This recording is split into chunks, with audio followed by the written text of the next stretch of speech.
Welcome everyone. We're just giving everyone a moment to get settled and then we'll get started with the webinar.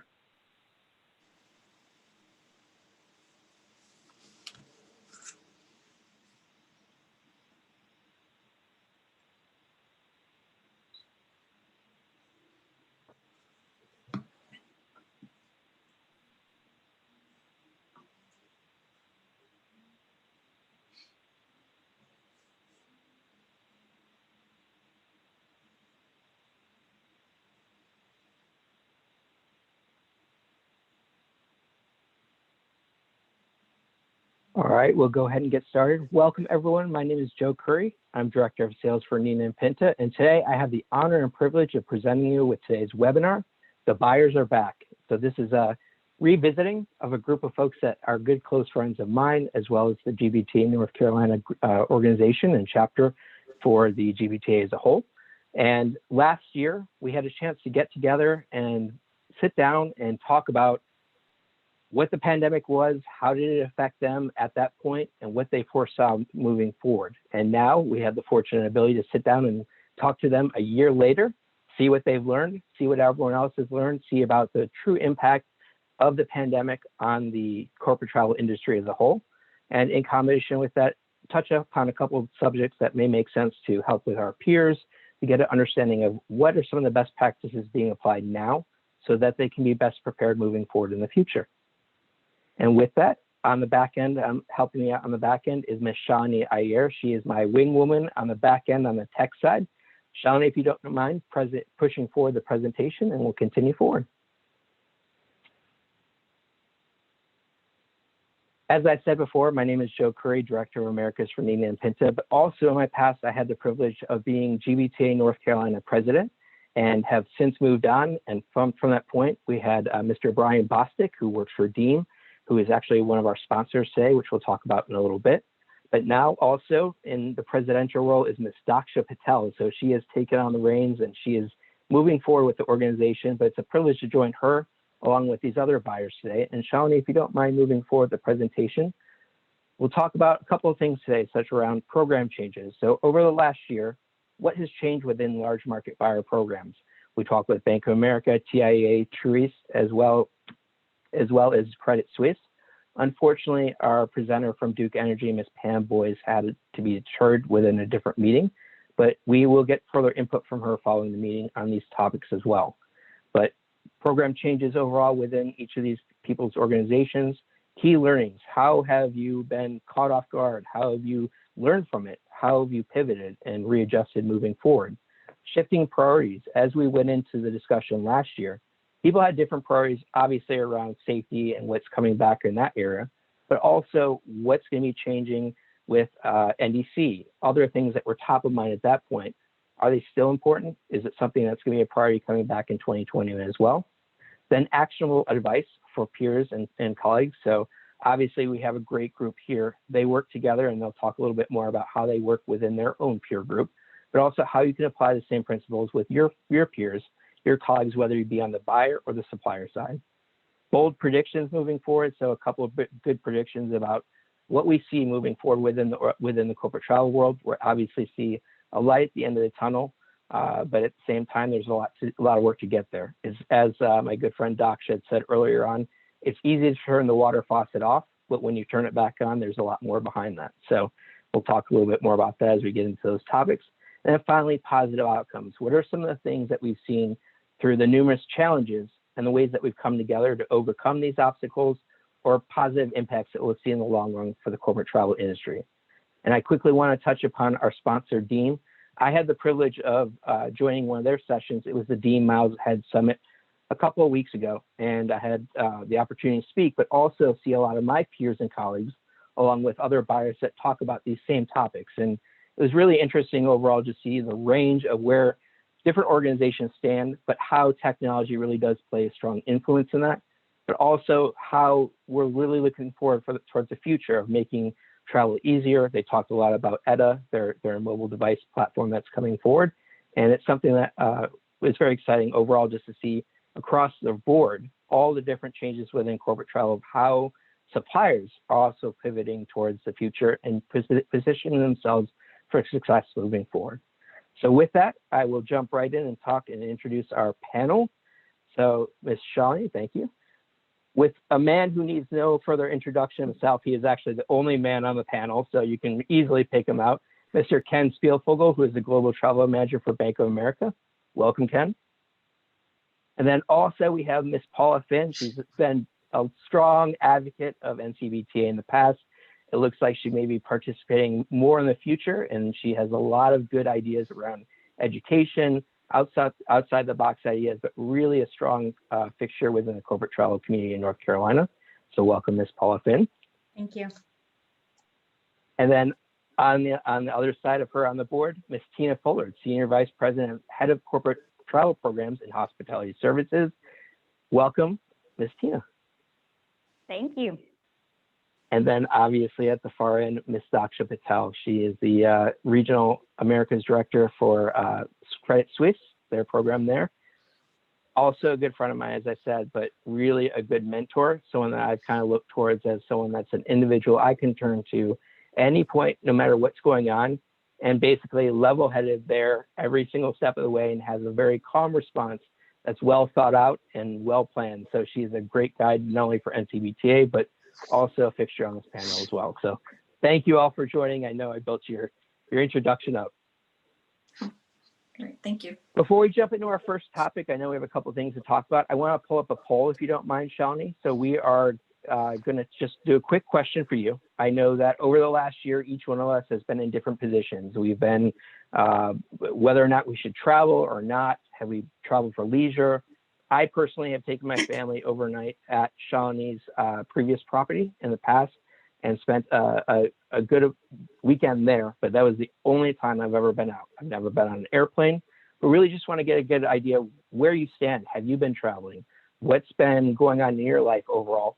Also, we're going to talk a little bit more about what we see as it applies moving forward from this point forward. And with that, we see a good range. So about 16% haven't traveled at all, but 50% for leisure, 33% for both business and leisure, and only 2% for business. One thing I will say that in a number of the discussions, as I just previously referenced, is that easy to turn the faucet off, harder to turn it back on. A lot of the conversations at this point are about returning to travel, seeing a light at the end of the tunnel, seeing the vaccines being implemented and getting access to them is making it a lot easier.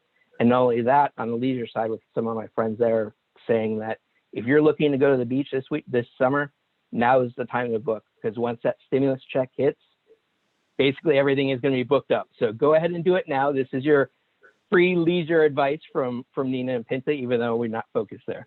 All right, continuing forward, our first question. I've talked quite enough. In a minute or two, can you please explain to us how your travel program has changed from March 2020 to March 2021? And I'll introduce this segment by directing squarely at Mr. Bank of America over there, because I know personally myself, over the last year, the biggest Bank of America impact on me is my savings account has decreased by about half. So we'll ask what's going on with travel with you, but Ken, can you tell us a little bit more about what's going on at Bank of America Travel? Sure, thank you, Joe, and it's good to be here.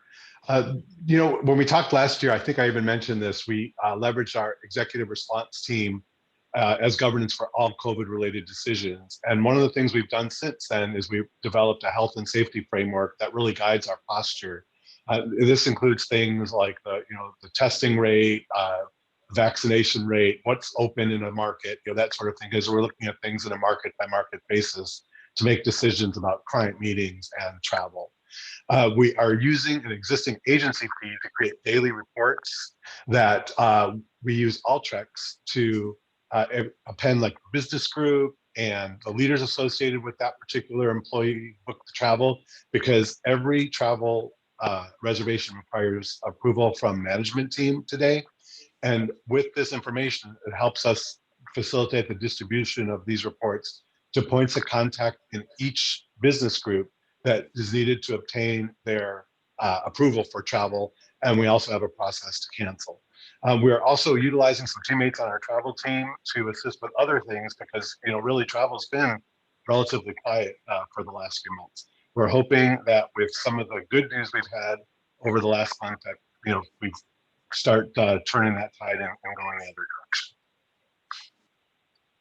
That's really interesting. I know that a lot of the other conversations that I've had as well are around tightening up on policy control in that area, making sure that approval processes are in place. I know, Paula, you've mentioned as well, beyond doing similar implementations at TIAA, you've also had a whole shift in reporting structure and a bunch of other things there. What else have you got going on? Well, we recently announced that we have a new CEO starting May 1st. So that's going to impact our travel team and our travel policies going forward. But as far as COVID's related, as of Monday, I report into, or the line of business I report to will go be reassigned or realigned to HR. And similar to Ken, we've been using our emergency management, executive management team for all approvals for travel. If you're traveling, you have to have a pre-approval. And right now it's essential travel only. So if you need to go check on an asset or touch base with one of our clients, that's permitted. But again, it's on a case-by-case basis. We've got Concur set to look but not book. We did this so that our TMC could verify that travelers have the approval to travel.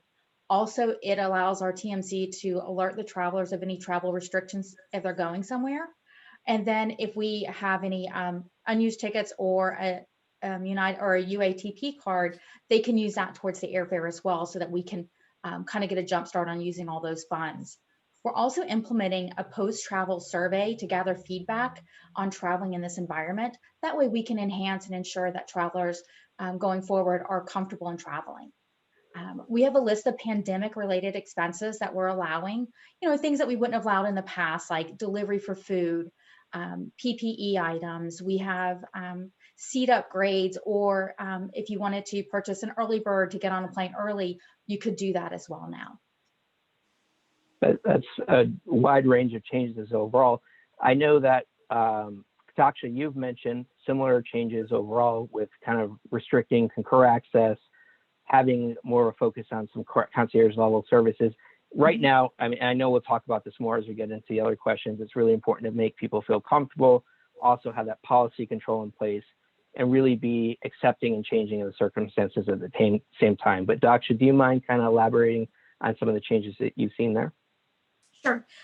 So we've done, similarly to Kent and Paula, a pre-trip approval process. We need to know when people are traveling, where they're traveling to.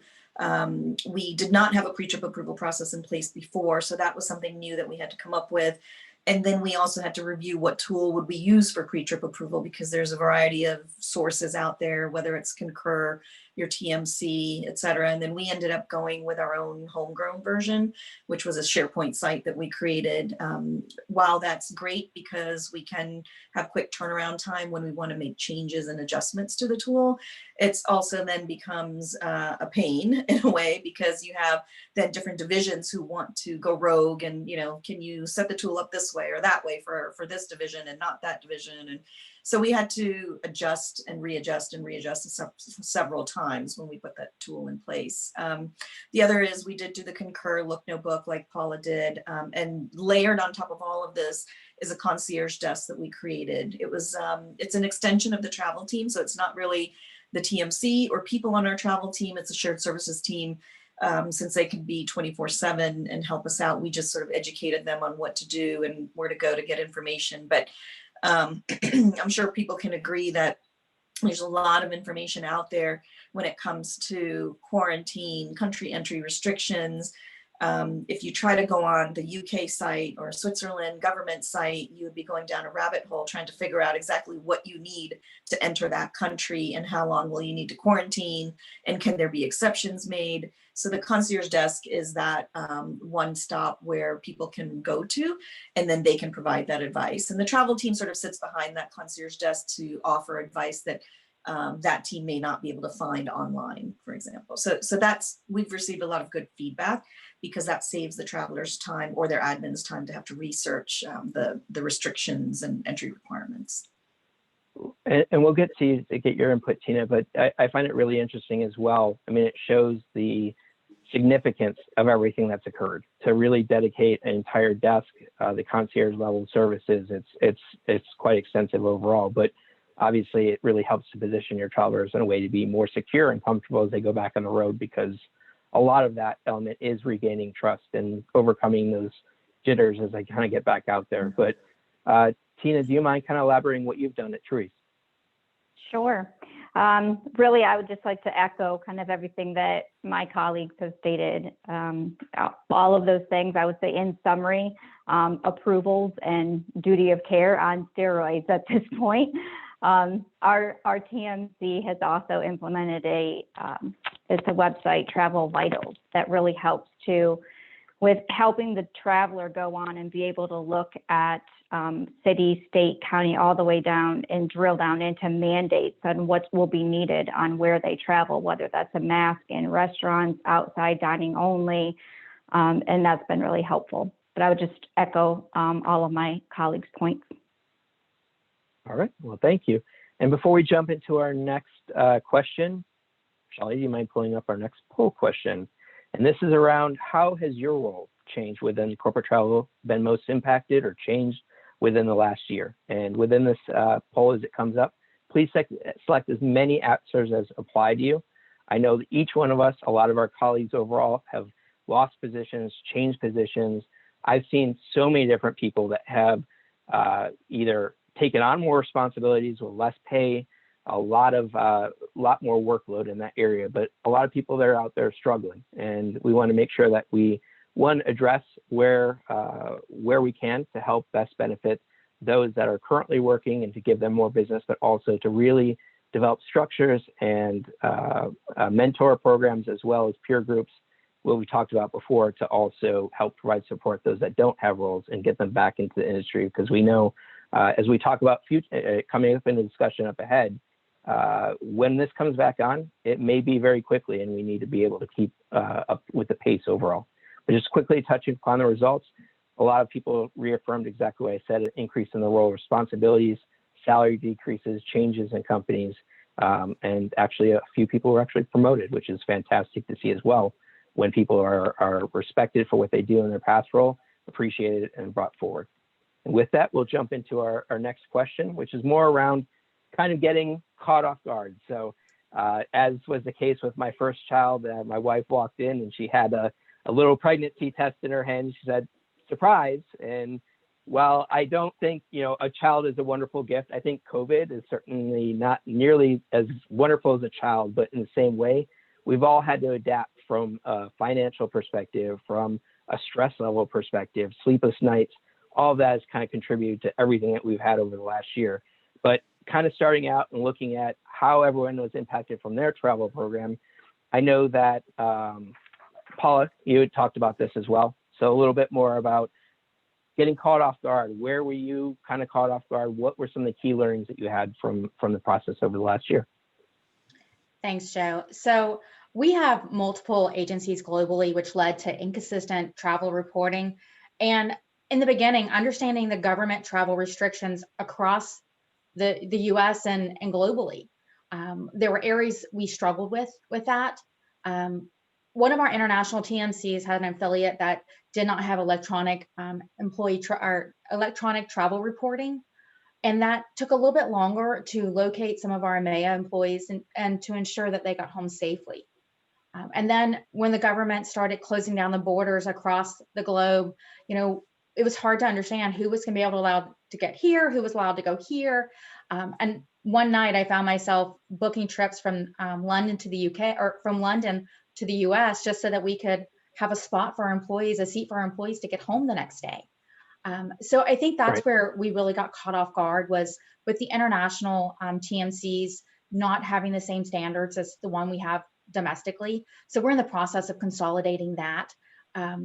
And just really making sure that we partner with our TMC to understand things like the government regulations and restrictions. Just to touch upon that, I know that there have been a lot of changes overall in terms of the regulations, and this is actually something we had brought up on our last discussion. I went back, looked at the recording, and kind of looked at the data that was presented within there, and that was the first thing I think you may have even mentioned, was the regulations and the changing and everything, kind of everyone being on their toes with everything. Do you feel that's, as a follow-up, do you feel that settled down at all in terms of, or is it just as much as it was in the beginning? So Paula, when you look at it today, do those circumstances continually change the same way they did, or do you feel more informed than you did before? think we have the resources to understand what's going on now. So if you're traveling to New York, we know we have a resource to go to see what the restrictions are and what the exceptions are. And I think internationally, we have those resources now that we didn't have a year ago. I mean, you had different prime ministers making different decisions. The president was making a decision, Right. and they weren't communicating that clearly. So now I think we have the websites and the resources to go and find that information out now. No, good point. And I know, Tina, you have some valuable input in this area of a big thorn in everyone's side. So please elaborate. Sure. So most of you are aware that Truist consolidated our Heritage Banks travel program into one in 2020. We partnered with Amex GBT, who is a new TMC for both banks.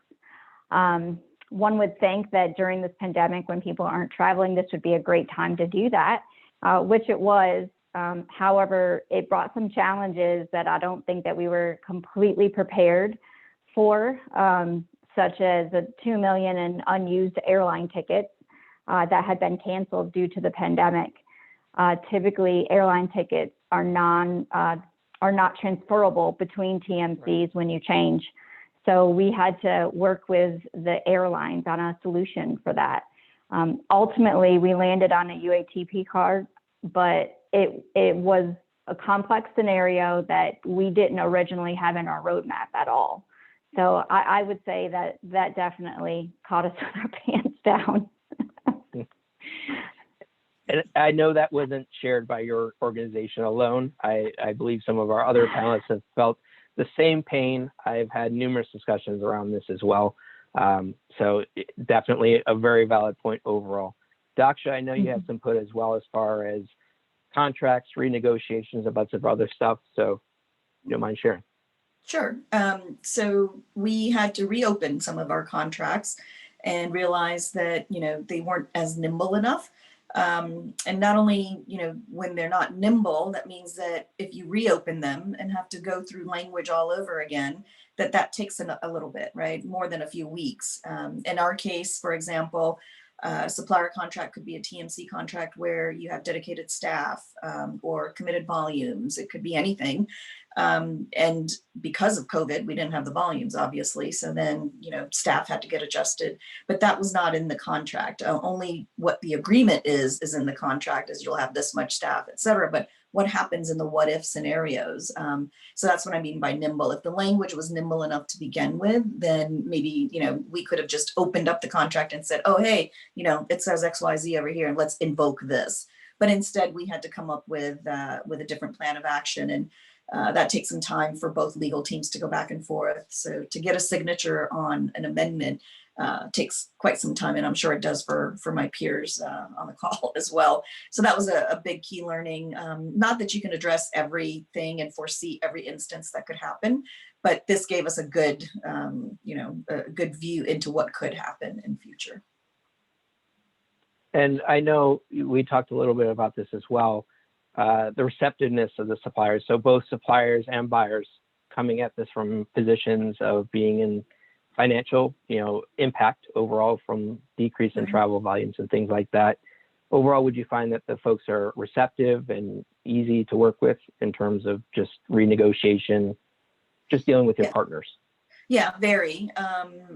Whether it's TMC or airlines or hotel suppliers, I think everybody collectively was very collaborative and partnership oriented. Everybody knew what the landscape was. So I'm assuming that the partners would say the same things about us as a buyer, that, we were willing to come to the table as well. But we didn't get any pushback at all from any of our suppliers. And Mr. Ken, your thoughts? Sure, I would really echo Tina about the unused tickets. While we've also used UATP to manage these, it's taken a lot of time to get all the tickets processed and validated for UATP. And we obviously have a large number of employees traveling, and we had a lot of tickets outstanding during this time. And we did have to chase some down that were used in error. And we were actually a little surprised to find out that there really didn't have as much control as we thought we did over them. And while this has really always been the case, we've never just had so many millions of dollars all at once of unused tickets versus, just like onesie twosies people leave the company. But the good news is the airlines have taken steps to help indicate which tickets are corporate. There are still some with multiple credits for maybe various trips that they had personally that they get confused. And I can't say enough about the account teams from the airlines that help, because they've been a lifesaver to me throughout this process. I really don't know what I would have done without them, because just to try to understand what happened, and it's amazing how many different circumstances can evolve into these very convoluted circumstances of, had one trip, canceled that, got another one, did this, and then all of a sudden you're following the bouncing ball, trying to figure out, well, how do we, validate and make sure we're reimbursed the correct amount. It's a very good, valid point. And speaking of going back in time, Shelly, do you mind pulling up our poll question, which is kind of around this panel responses were around not only learnings, but if we could go back in time. And so with the next poll question is basically knowing what you know about the true impact of pandemic and corporate travel. And Doc Brown pulled up in the DeLorean right now. Would you jump in and say, take me back to February 2019 and switch industries?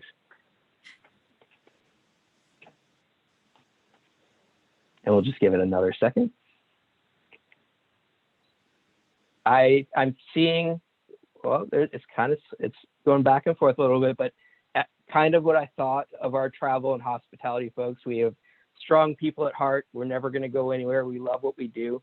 I've seen actually a lot of, not necessarily peers, but folks in different industries that have moved from travel over to lateral positions. So senior care support, real estate, all across the board. And some of them have loved it.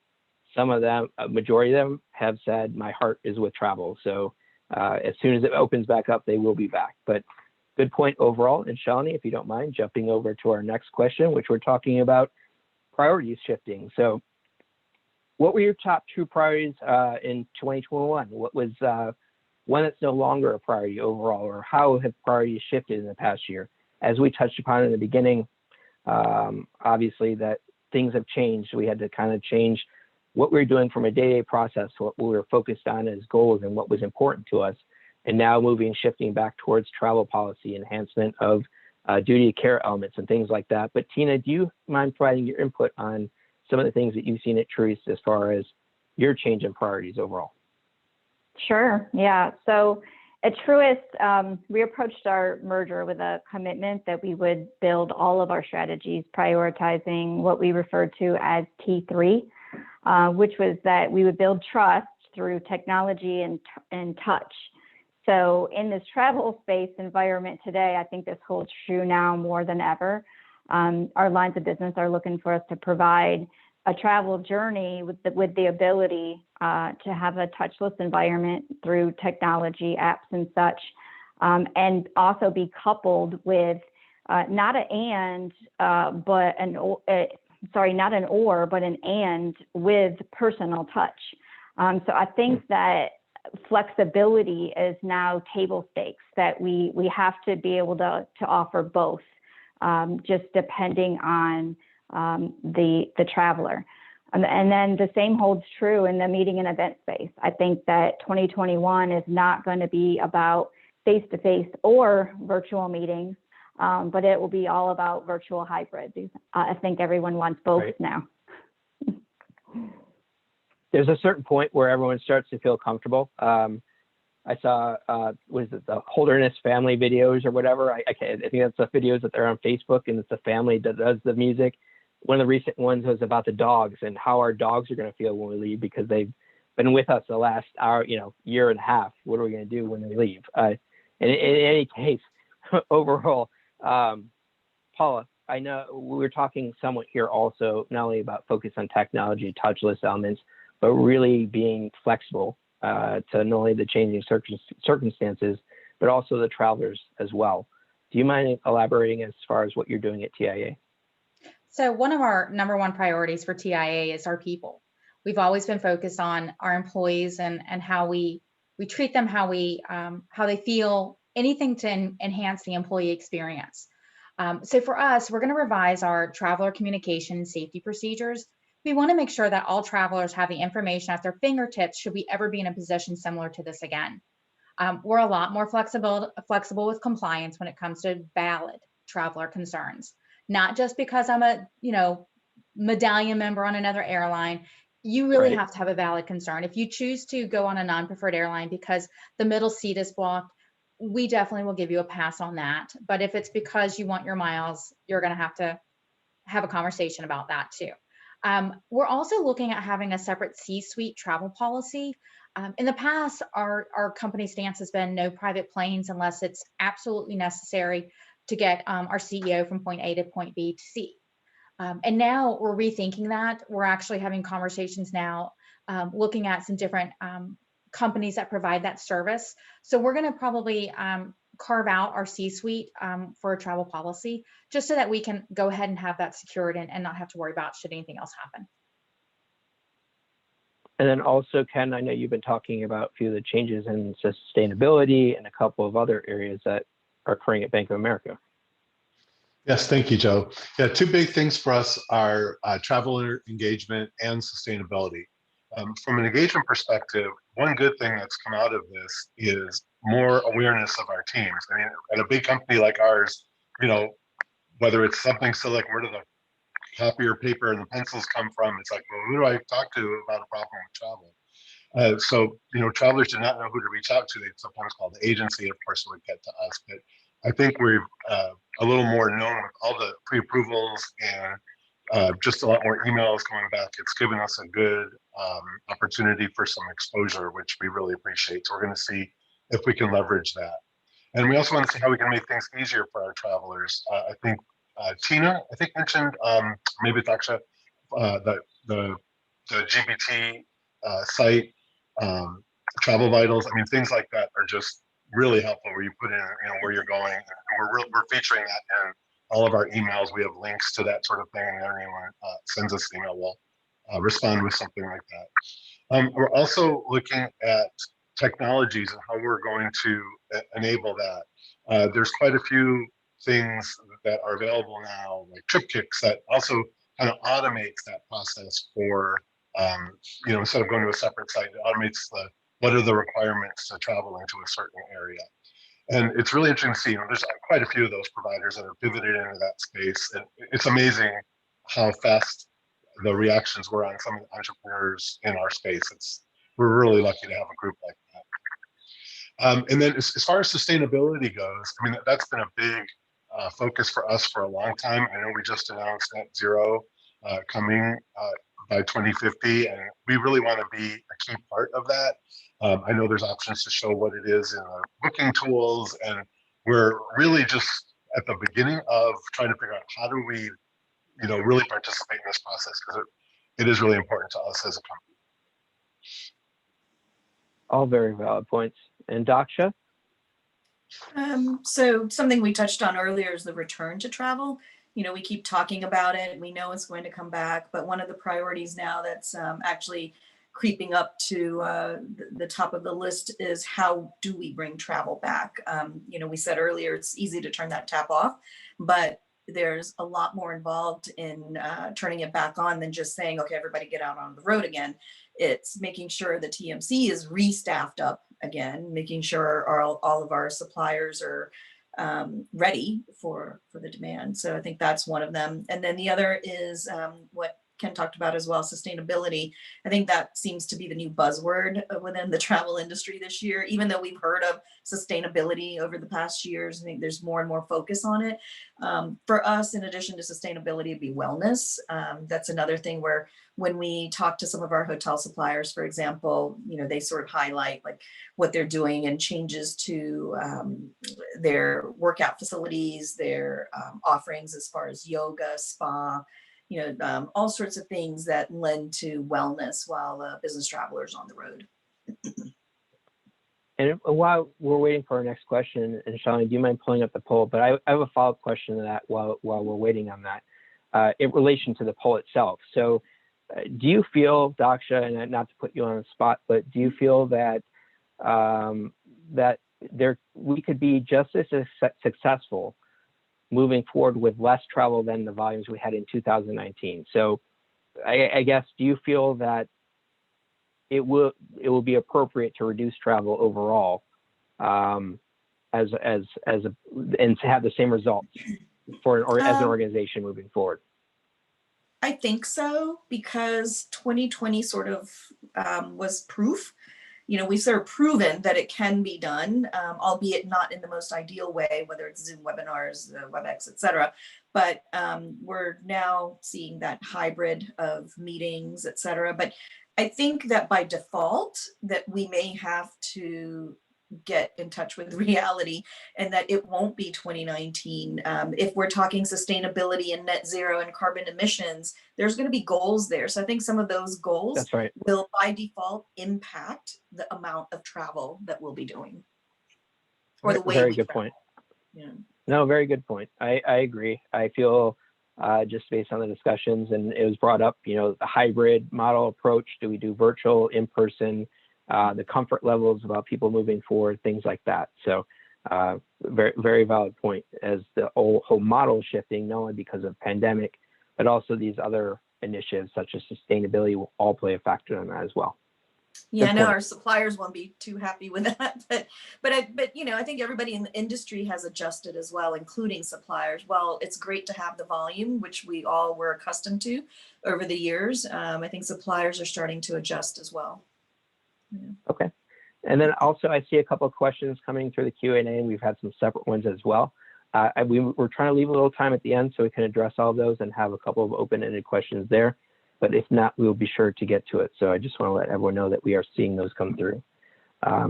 So as we talk about conversations amongst yourselves, the four of you, including I believe two others or a couple of others as well, have formed a really good group of peers where you all can basically get on. I don't know if it's weekly, bi-weekly, how you do it. But I've been fortunate to be part of some of those conversations and listening to how the dynamics work amongst you. So it's fantastic to see that. But how can you apply or provide someone suggestible, actionable advice for your peers as they're moving forward, whether they be a buyer or supplier? And Daksha, I know you closed us off on the last question, but do you mind kicking us Sure. off with this one?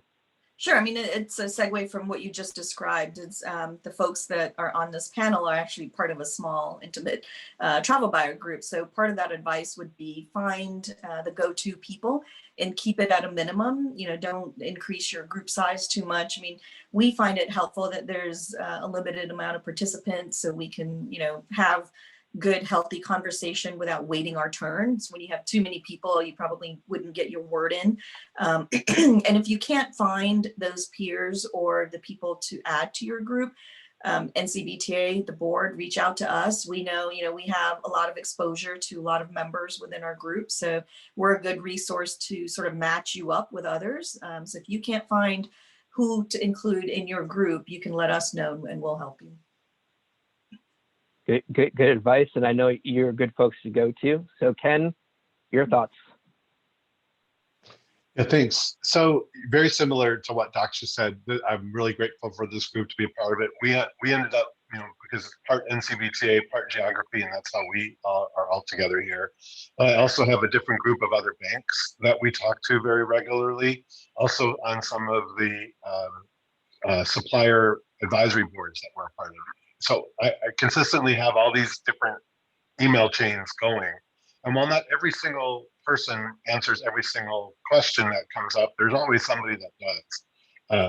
And you can start your own and that sort of thing. But I definitely say, reach out to your peers, whether they're industry peers, because, I'm sure the bankers at Bank of America don't necessarily talk to the bankers at Credit Suisse to compare notes on customers, but from this kind of space, we really do. I mean, we talk all the time, and I really just don't know what I do without my peers, whether it's this group or some of the financial institution peers. We've really, grown close over the years. It's been just a wonderful thing. But I would just say, use those contacts, start your own. I mean, I sometimes get added onto a different group, and you just never know who you're going to learn from. It doesn't have to be the same size, bigger, smaller, because people have great ideas no matter what company they work for. It's been a really interesting time for that, but we all need each other to succeed, for sure. There's no doubt about that. I know that it personally, myself, some of my friends, I think I'm closer to them now, even though I haven't seen them in the last year. those conversations become a lot more impactful. You know exactly what's pertinent, sort of relative to what's important in your life, and everything becomes more in context. And at this time also, everything is so heightened, the stress level. I mean, obviously it's carried over for a year now, and it'll be great to get out and be amongst everyone else. But I feel in a lot of ways, I've become closer to those that I was far away from this entire year overall. But Tina, I know you have some thoughts in this area as well. What would you suggest? Yeah, I mean, I hate to, it feels like when I'm last, I echo my colleagues, but that's exactly, I think, what this question is all about, is we talk Paula's so frequently. last on this one, so she's left holding the bag. So you. Good, that's perfect. Yes, so I lean into my colleagues all the time on this call.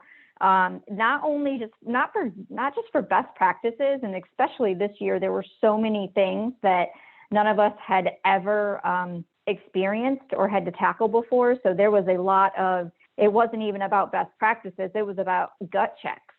This is what I'm thinking about doing. Can you validate? Can you confirm? Can you what pitfalls might I hit? Are you having the same experiences?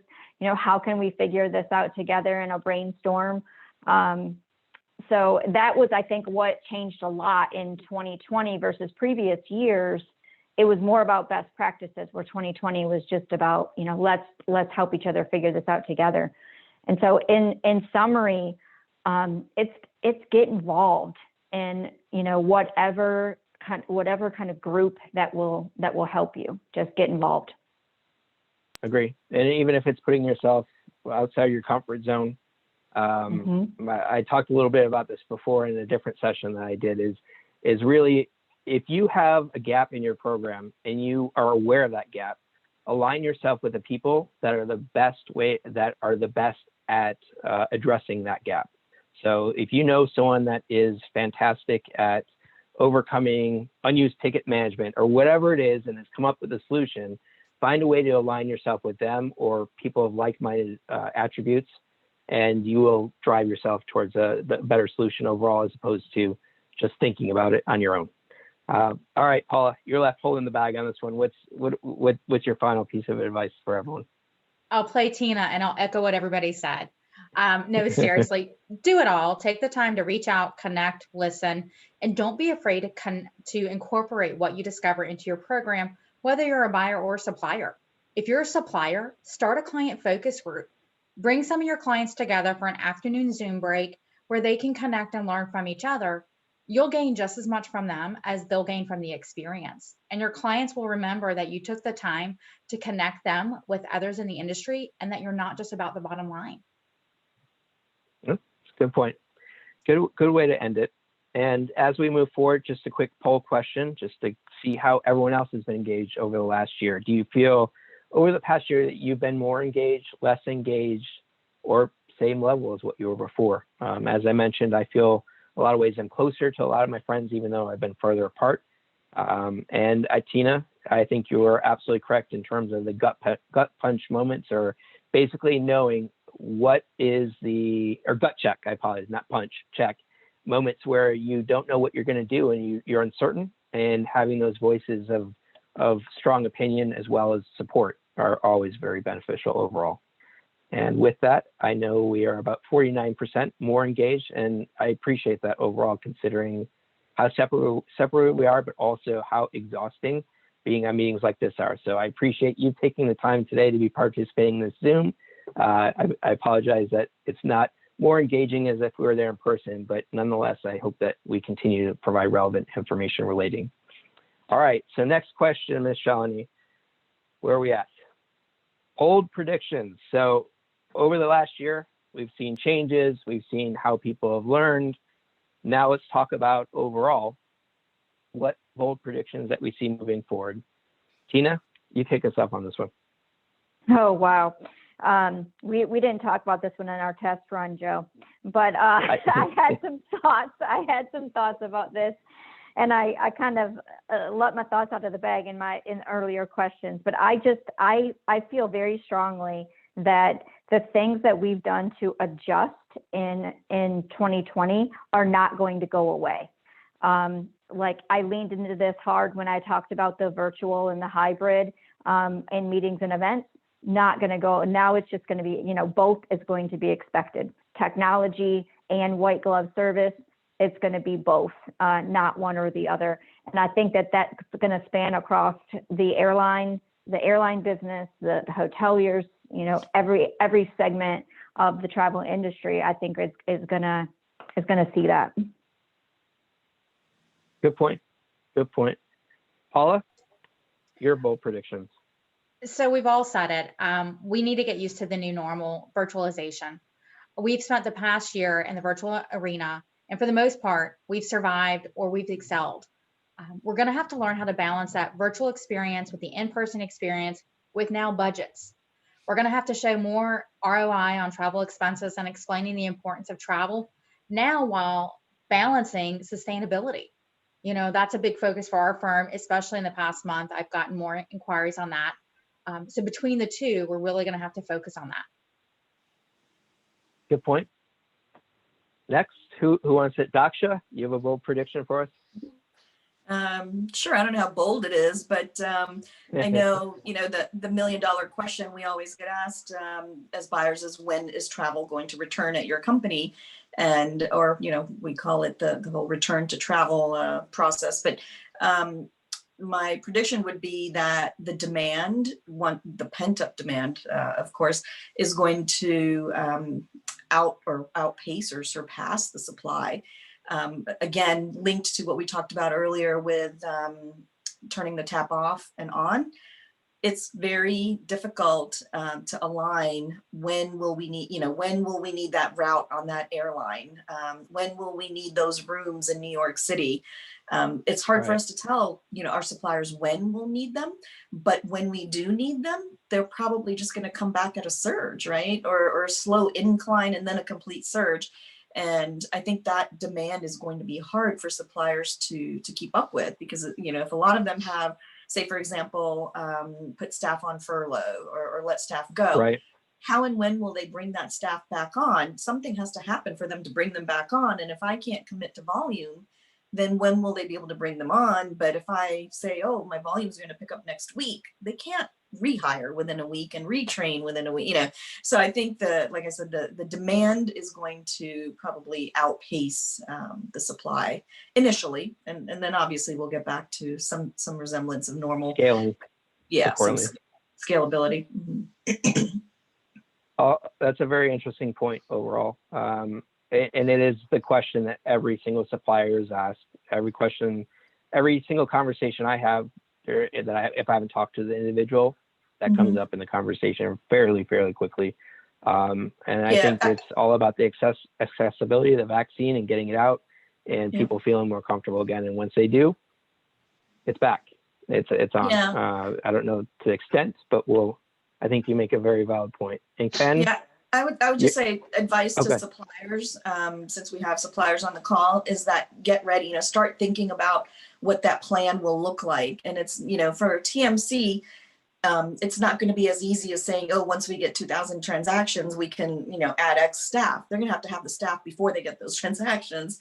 And for airlines and hotels, same thing, is start planning on what kind of volume will make that shift happen for you, and how will you make it happen if you don't have enough staff, and balance the servicing expectations that we'll have. Right. Absolutely. And that trust element is going to be key when those travelers are back on the road. Overall. And Ken, Mr. Bold Prediction 2021 himself, what's the final say on it? Well, one interesting kind of corollary off of what Daksha said, it will also be interesting to see what happens with, airline capacity, right? Because right now, without business travel, leisure travel is really dominating it. And I'm hearing over and over again how so many flights are full. It'll be interesting to kind of see how that levels off once corporate starts, right? Because corporates traditionally have paid, closer in, higher fares. How is that going to work? If the leisure travelers have already filled the planes up. And I think that's an interesting dynamic. And to be fair, yes, the airlines are asking, when are you going to travel? Maybe they're going to increase their rates again. From that perspective, I don't know. And yes, I can't wait to say we've already increased it. We've already started traveling. I can't wait to answer that question with anything but I don't know, because that has been hard to answer. But it'll be interesting to see also as far as industry consolidation. I think that will likely continue from whether it's TMCs or some whether it's other hotels, rental cars, or even even more, even if it's not airlines consolidating necessarily, but like these agreements that we've seen lately that have been really interesting, and how it's going to affect the dynamics of how we fly moving forward. Yeah, I agree. Both the consolidation elements of what we're seeing, it was already in motion. It's not something that is new. It was just, I think, pushed forward by the pandemic itself moving forward more quickly, something that was already in motion overall. But it is interesting to see how it will play out. And also simultaneously, what new tech providers, what new things that were kind of on the back burner before that have now come to the forefront and will stay at the head of the pack in that regard as well. And then with that, we'll jump right over to our next poll question. And this is a bold prediction from a lot of questions that I've been asking, people have been getting from, or people at NCBTA have been getting. And the poll is, will you be attending GBTA convention in Orlando this year? We've had a number of discussions where folks are saying no, yes, possibly. Just a quick gauge of where everyone stands there. And we'll move forward with our final questions and wrap it up with from there. All right. Overall, it looks like a 63% no, and that's still because I think a lot of unknowns about the vaccine, return on investment, things of that nature as well. So thank you for your response there. And moving forward very quickly with our last question as we close it out, Ms. Shalini. What is the most positive personal and business outcome you've seen despite all the travel struggles over the last year? I mean, obviously we've seen folks suffering and friends, and we've all been through our own challenges, but of all this, what is the one thing or a positive thing that you would say overall that has come of this? And Ken, you close us on the last question, but if you don't mind starting us off on this one. Sure. I'll just echo what I said before. While we've always maintained strong relationships with our suppliers and our peers, I think we've all realized how much we need each other to be successful. And kind of to what you said, Joe, about you're closer now with some folks because we've had to make more effort, to do things, whether it's on Zoom or FaceTime or whatever the technology of your choice is. But I think all of our relationships have grown closer. While we don't get them in person, we just try harder to make it work with other technology. And we've really just worked hard across all of our travel manager groups to kind of stay in touch with what's going on, because sometimes someone might hear something about something first. And I'll just wrap up by saying, because to my other question, my last point there about starting your own groups. I mean, travel has the nicest people of any group, right? I mean, I've been in different groups across the bank, and this is just a group where everyone wants to help each other, and I think we all just need to take advantage of that. Good point. Tina? Sure. So I would say unapologetically no longer believing in work-life balance, but instead adopting what I'm calling, or I think I've heard, work-life integration. So for me, I think that work-life balance can sometimes imply that you have to keep your work and your social life completely compartmentalized, and they're in harmony and in balance. And striving for this in probably the last 20 years always left me feeling very defeated. And with constant mom guilt, that I would then be broke when I tried to buy my children's love back. But in this new norm, work-life integration has allowed me to give myself some grace when I need to answer an email while I'm on the soccer field, but then also when I need to pause during the workday to work on a third grade math problem. So it feels balanced now. It's the first time I've felt like this is the new norm, and I'm actually liking it. I will say that the Zoom call is a personal, well, I'm not going to say anything, I'm going to probably ruin it now, but we've heard no dogs barking at UPS trucks or anything like that, no doorbells, but that really has become something we've become accustomed to, and it's acceptable when it wasn't before. And that's a really good point, Tina. I think it was always, you really have to be pure business all the time or focused in that way. And if that portion of your life infiltrated a Zoom meeting or a call before, it was a lot less tolerated. And I think people are much more tolerant of the situations and accepting of everything that's going on personally as well as within their business world as well. Paula? Absolutely. What's your thoughts? I think, Joe, too, just sorry. to lean into that for a moment, is I think that goes both ways, both professionally and at home too, Right. where I think that your spouses and your kids and all of that realize too, that there has to be some crossover there.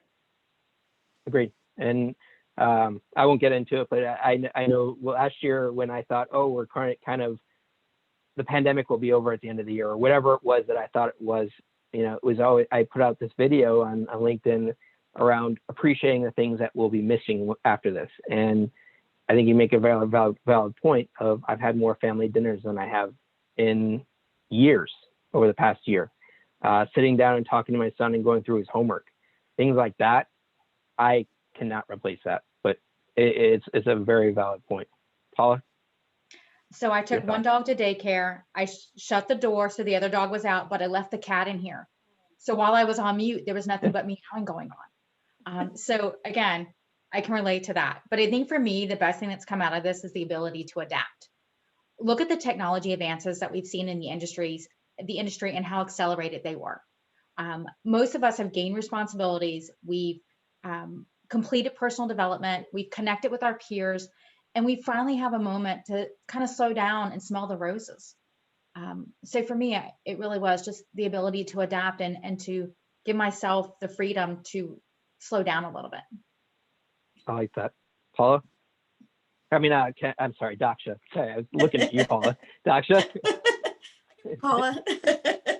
I think for me, same thing everyone's saying, but we actually got to see people as we're talking to them because of the technology. We weren't using Zoom as much before. We were just on, dial-up conference calls. Now you can actually have the ability or want the ability to see people, even though some people, don't want to be seen, but you can actually see them when you're talking to them. So that creates a more intimate environment too, when you can see the person on the other end that we weren't doing before. From a professional standpoint, I'd probably say just the reinforcement that the travel industry is resilient, and resourceful. Everybody's, like Paula said, everybody's had to be adaptable. The industry itself had to be adaptable. So that's something positive that came out of it. And then even internally, we, ended up dealing with folks in other groups at Credit Suisse that we normally wouldn't really be dealing with as much. So more I would say cross-referencing internally where I wouldn't have dealt with certain people before. So now I've actually gained more internal network contacts than I had. That's another valid point. The last thing I'll add to this, because then I'll let Shawnee wrap us up in the end here, is that I've had discussions with people where basically I think people are going to appreciate travel much more. I think we talked about in the past how people would get dressed up with their little khakis and their button downs and go on the plane, and it was an experience. And I don't think we're ever going to go back to that.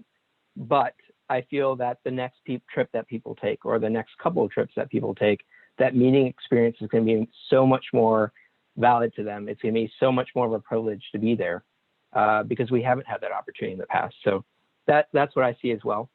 But with that, I appreciate everyone's time today. I know that it is very exhausting to be on a Zoom session like this.